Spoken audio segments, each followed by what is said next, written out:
नमस्कार, आप लोग कैसे हैं? आई होप कि सभी विद्यार्थी अच्छे होंगे और अपना बोर्ड एग्जाम की तैयारी बहुत लगन से करते होंगे।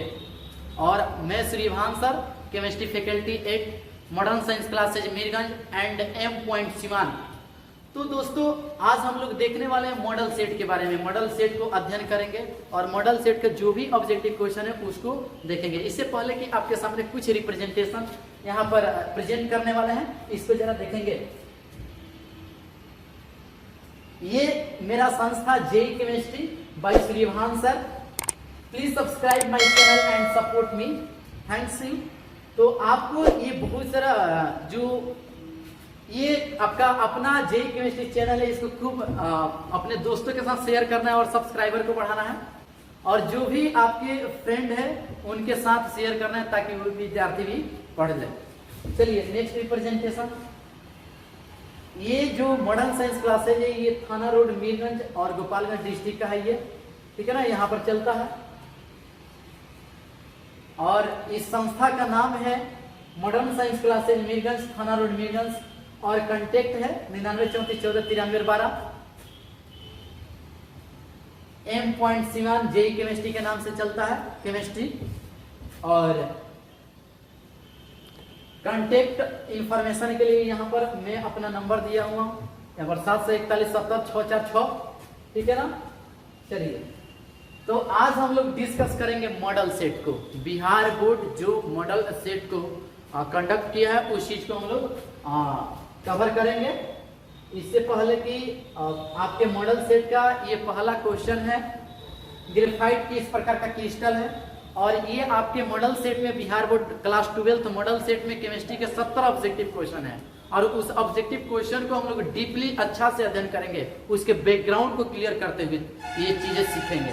जैसे फर्स्ट क्वेश्चन हम लोग के पास है, ध्यान देंगे आप। जैसे फर्स्ट क्वेश्चन है,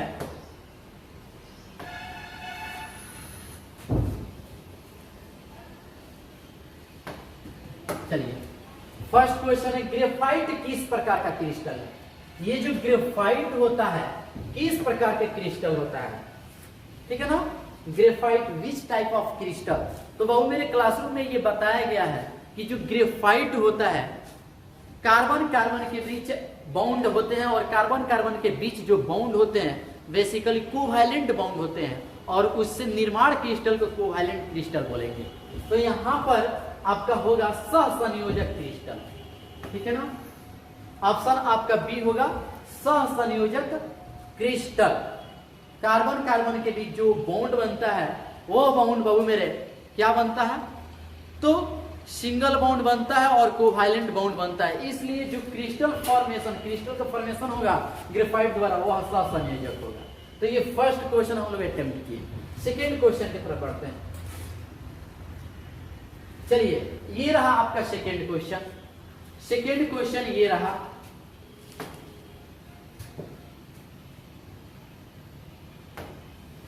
सेकेंड क्वेश्चन है दोस्तों कि पिंड केंद्रित घनाकार इकाई सेल में परमाणुओं की संख्या होती है। पिंड केंद्रित घनाकार इकाई सेल क्या है?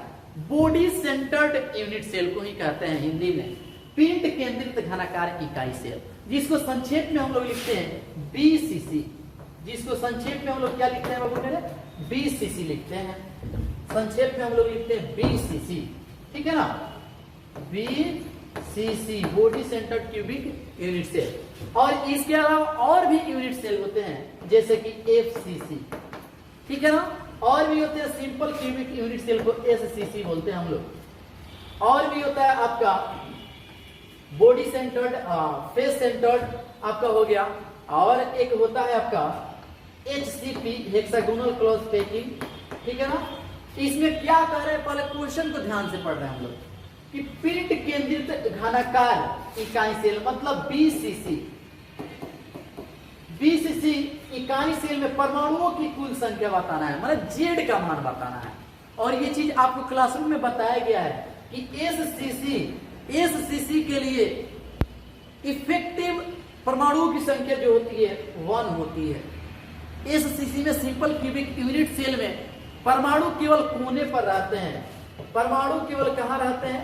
कोने पर रहते हैं। और हम लोग को पता है कि 8 कोने होते हैं और प्रत्येक कोनों पर स्थित परमाणु का योगदान 8 होता है, तो 8 परमाणु का योगदान 1/8 होता है। 8 कोना है और एक कोना पर स्थित परमाणु का एक यूनिट सेल में योगदान 1/8 होता है। दैट मीन्स ये कैंसिल होकर के एकदम इफेक्टिव जेड मतलब परमाणु की संख्या कितनी होती है, 1 होती है। ये हम अभी आपको बता रहे हैं एससीसी के लिए, लेकिन दोस्तों ध्यान रहे बीसीसी में क्या होता है, कोना के अलावा बॉडी में उसके सेंटर में भी परमाणु होते हैं जिनका योगदान 100% होता है। तो इसमें +1 कर देंगे तो बीसीसी के लिए क्या आ जाएगा, 2 आ जाएगा। तो वहीं बीसीसी के लिए परमाणु की संख्या कितनी होती है दोस्तों, 2 होती है। तो ऑप्शन आपका बी होगा। इसके जब पर SCC simple cubic unit cell पूछ दे तो आपका जवाब क्या होगा, फर्स्ट होगा, 1 होगा। बीसीसी के लिए 2 होता है। ऐसा ही एफसीसी के लिए यदि पूछ देता, बीसीसी की जगह पर एफसीसी दे दे दोस्तों, तो इसके लिए 4 होता है। और हेक्सागोनल क्लॉज पैकिंग एचसीपी के लिए 3D में दे दे तो इसके लिए दोस्तों याद रखना है 6 होता है। क्या होता है, 6 होता है। ये चीज आपको पता होना चाहिए, कंफ्यूजन नहीं है। तो ये सेकेंड क्वेश्चन है।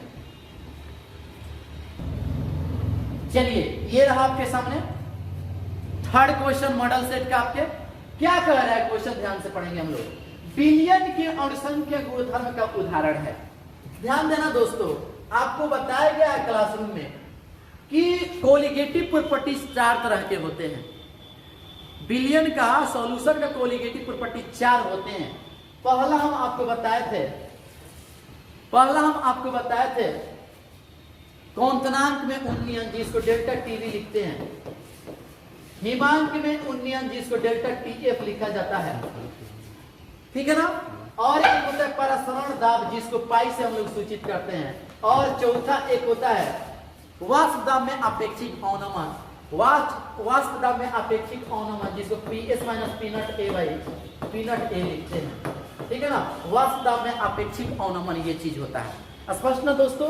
तो ये 4 होते हैं। पहला डेल्टा टीवी जिसको क्वोंटनांक में उन्नयन कहते हैं, डेल्टा टीएफ हिमांक में, ठीक है ना, अवनमन कहते हैं। और पाई परासरण दाब होता है। और ये आपका वाष्प दाब में सापेक्षिक या आपेक्षिक अवनमन होता है। 4 कोलिगेटिव प्रॉपर्टी है। तो इन चारों में ये घनत्व तो एब्सेंट है, तो ये ऑप्शन तो होगा नहीं दोस्तों।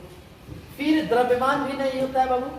हाँ, क्वोंटनांक में उन्नयन माने डेल्टा टीवी इसको सूचित करते हैं। तो ये आपका उदाहरण है कोलिगेटिव प्रॉपर्टी का। और संख्य गुण धर्म का आपका टेम्परेचर भी नहीं होगा। तो आंसर क्या आ जाएगा दोस्तों, आपका सी हो जाएगा क्वोंटनांक में उन्नयन। इस ऑप्शन को हटा करके आपको हिमांक में अवनमन दे सकता है, डेल्टा टीएफ दे सकता है, इसको हटा करके परासरण दाब भी दे सकता है। मतलब ये चारों में कोई रहे तो वे कोलिगेटिव प्रॉपर्टीज के क्या होते हैं, उदाहरण होते हैं। तो ये आपका क्वेश्चन थर्ड हो गया, ठीक है ना। चलिए तो ये रहा आपके सामने फोर्थ क्वेश्चन। फोर्थ क्वेश्चन क्या है, पहले ध्यान से क्वेश्चन को पढ़ेंगे। देखिए कोई भी क्वेश्चन करने से पहले खूब ध्यान से कंसंट्रेट होकर के हम लोग क्वेश्चन को पढ़ेंगे पहले, उसके बाद आंसर को ढूंढेंगे, ऑप्शन में देखेंगे क्या है क्वेश्चन। पढ़ते हैं हम लोग। निम्नलिखित में कौन पदार्थ सबसे अधिक हिमांक अवनमन का उत्पन्न करता है।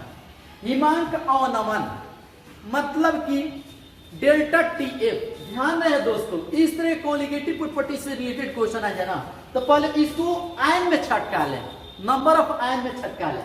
यदि इसको हम तोड़ेंगे ना तो 2 पोटेशियम आयन और 1 सल्फेट आयन मिलेगा, ठीक है ना, कंफ्यूजन नहीं है।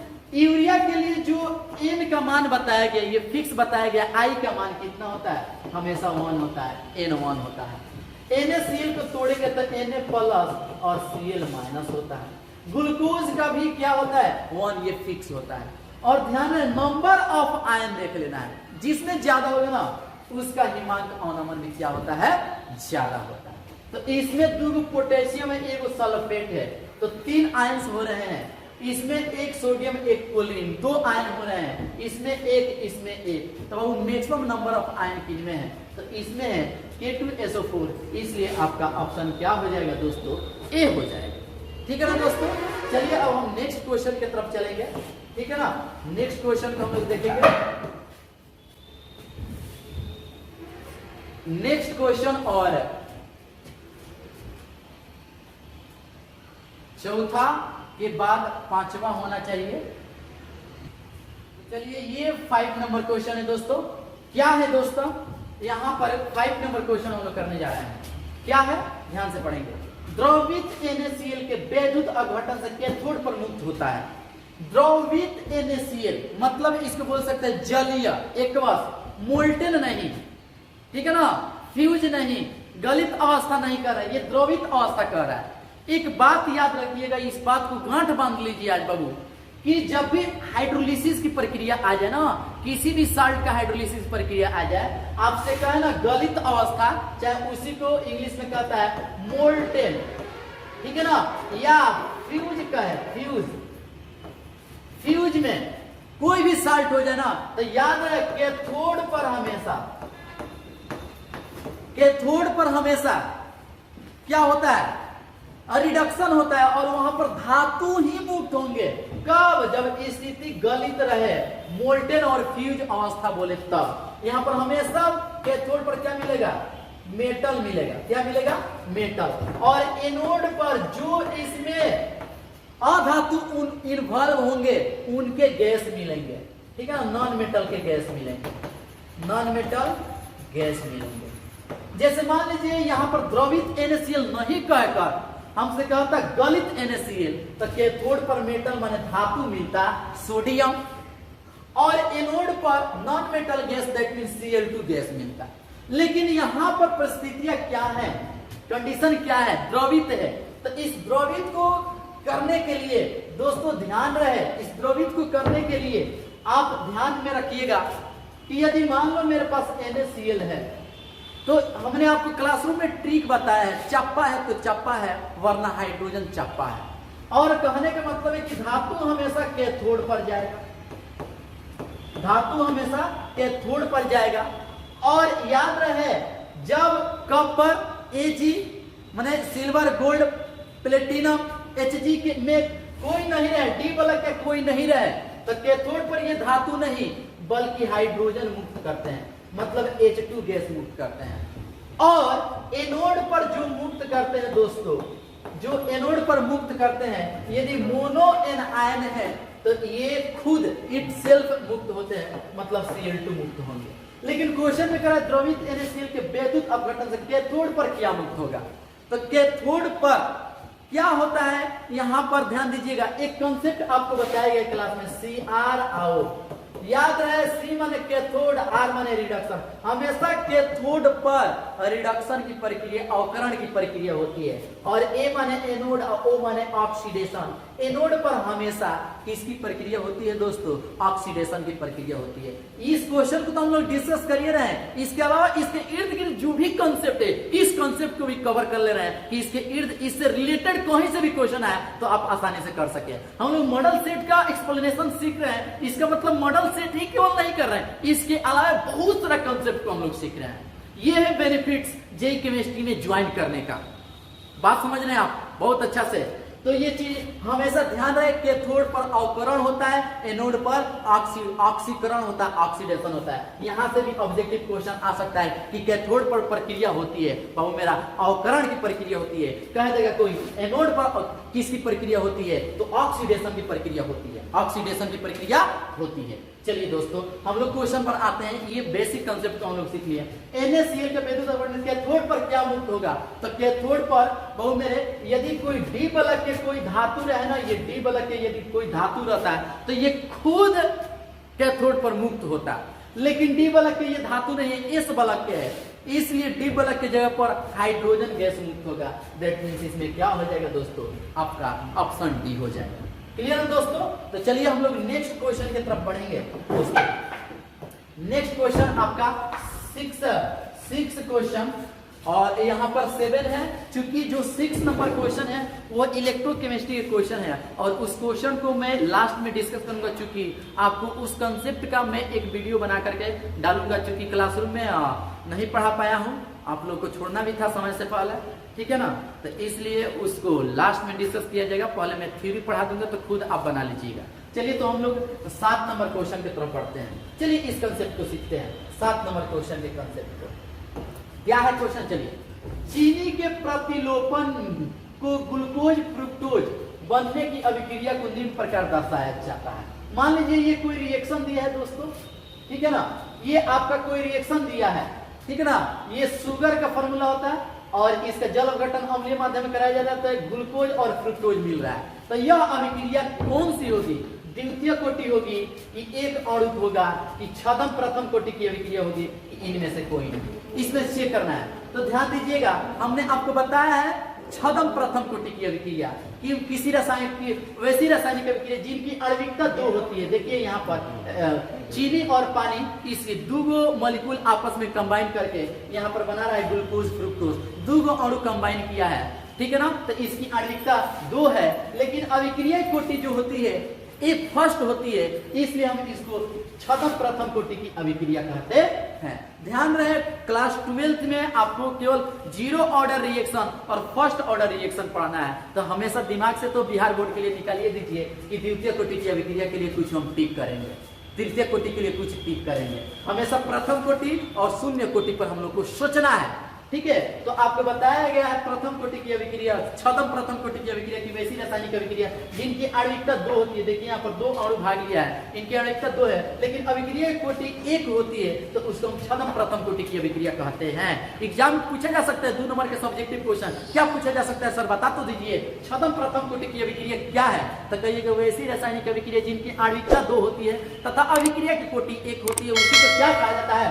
छदम प्रथम कोटि की अभिक्रिया कहा जाता है। इससे पहले कि ये एग्जाम्पल भी हम लोग को लिखना पड़ेगा ताकि क्लियर क्रिस्टल हो जाए। तो फिर कहिएगा प्रथम कोटि की अभिक्रिया कैसे है? तो जो भी दुनिया में रासायनिक अभिक्रिया है, जल अपघटन वाला जितना अभिक्रिया है वो प्रथम कोटि की अभिक्रिया होती है। इसका हाइड्रोलिसिस कराया गया है अम्लीय माध्यम में, इसलिए ये प्रथम कोटि की अभिक्रिया है। यदि कोई अभिक्रिया सनलाइट के उपस्थिति में हो, किसी कैटालिस्ट के उपस्थिति में आ जाए, उत्प्रेरक के उपस्थिति में हो जाए, तो बहु मेरे वह शून्य कोटि की अभिक्रिया होती है।